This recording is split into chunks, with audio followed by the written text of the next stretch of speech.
Hi everyone, welcome back to my channel. Today we're going to be making a purple floral nail art design. So I picked out 3 different shades of purple from Madam Glam. We've got Office Gossip, which is our darkest shade. Then we've got Vanilla Sky, which is our lighter shade, almost a little bit pinky to be honest.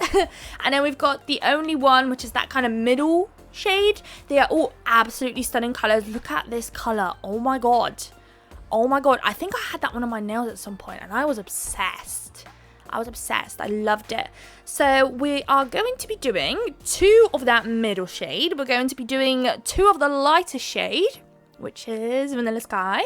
And then the very last one, I just had to do an ombre. I just really had to do an ombre. I thought those colors are stunning, and especially when I've got kind of colors that are all from the same like family, where they're all just from the same, you know, purple, blue or greens, whatever it is, if they're all from the same family but just different shades, I absolutely love like doing an ombre. Love. So I'm going in with the Vanilla Sky at the top, then the only one in the middle, and then Office Gossip or something like that at the bottom. You notice when I was ombreing with my brush, I almost pretty much got rid of that Office Gossip right at the bottom, the darkest shade. So when I was doing the second layer off camera, I did like put a bit more so we actually had the shade. The other little problem is that the darkest shade is very dark compared to that middle shade, so it's a little bit hard to ombre. I'd personally, if you're not very comfortable with a brush to ombre, I would personally go in with the sponge method. I used to do the sponge method all the time on my channel. It's get the colors on your sponge, dab it onto your nail, sprinkle clear acrylic, pop it into the lamp, repeat until you're happy, and you will be literally happy. The ombre is so seamless and you won't have to go back and forth a million times. So if you have that hand, do give that one a go. Or obviously if you want to try a brush, go ahead and try a brush. So now that that's curing, maybe it's done, and all the rest have 2 layers applied as well. 2 of these nails, the middle shade of purple nails, are going to have glitter applied, and this glitter is purple and it has almost like this holographic shift to it, and it's stunning. And I'm trying to place as much glitter as I can at the top and then create that little faded effect, so the lower you're getting, the less of a glitter you're using, and you're mainly also trying to pick up the smaller sizes as well. And then I'm popping into the lamp. So the base coat is going to work as our glue for the glitter, and I'm going to do the exact same thing for the other nail. I love doing this kind of nail, especially as later on we're going to matte top coat these nails, and when I've got glitter, like hex glitter, that is got this like stunning holographic kind of reflection to it, like shift.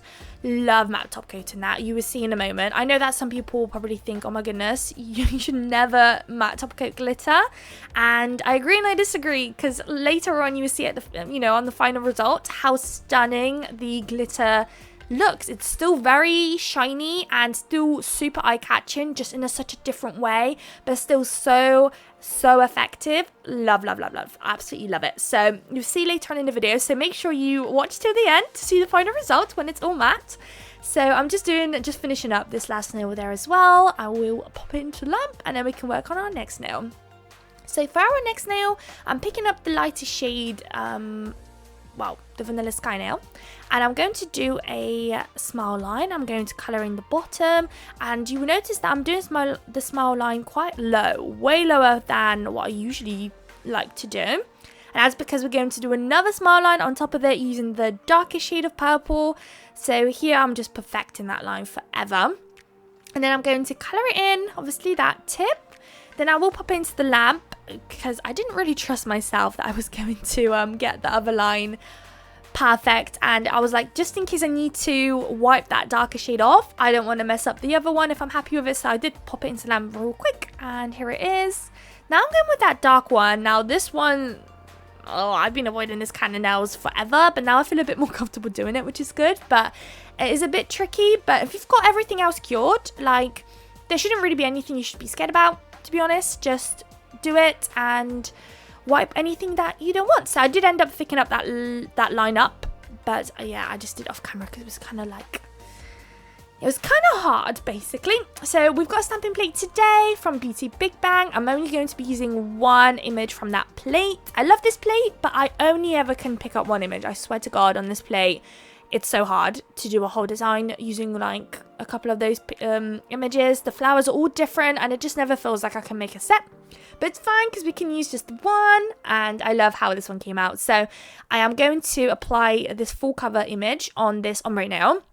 And you notice we didn't cover side there, and obviously we have to double stamp again anyway. So I'll show you guys how I tackle those kind of situations. So I'm just wiping my plate. And I'm going to re-stamp that again with the stamping polish. So the stamping polish I'm using is from Born Pretty. Using a Moe London scraper, and I believe a Born Pretty jelly picker upper as well. So just getting rid of anything I didn't want on the scraper. I'm going to place at the bottom, and this image just stamped together so well. Like there's no way you can see where the flowers join. And here I'm just stamping a random edge to the little bits that that I missed, and you literally cannot tell, which is so good. Like this image to stamp is literally perfect. So that full nail is done. We're going to do one more stamped nail, and that's going to be on that French tippy nail that we've got going on. So going to pick that up again, and we kind of need to do a bit of cleaning up on this nail. You will see in a moment. So we're going to place it only on that middle shade of purple, basically. So I'm going to stamp it down. I'm going to kind of cover up those edges as well where we've got that middle shade of purple, and then I'm really happy how it looks. So now with a lint-free, what is it called? Lint-free wipe. I've got some acetone on it, and I'm just cleaning up around the edges, making it all nice and crisp, and only keeping it where I wanted it.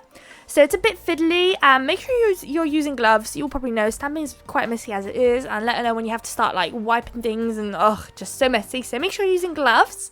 And then once you're happy, it's time to top coat. So I'm going in with my matte top coat, just covering them all up. I sped up this bit because I was taking my sweet time with my top coat application.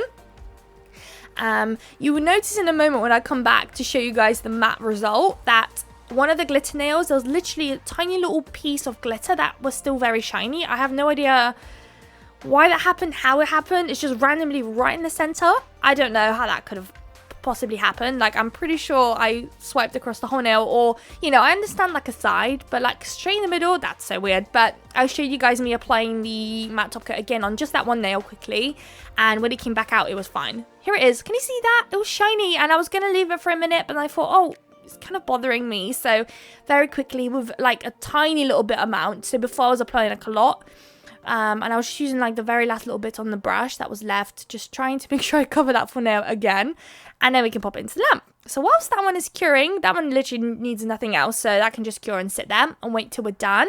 I've got some AB crystals here, and I also have these beautiful purple roses, some white roses, and I also have some butterflies, but I didn't use the butterflies. I was kind of trying to stick with the flower theme.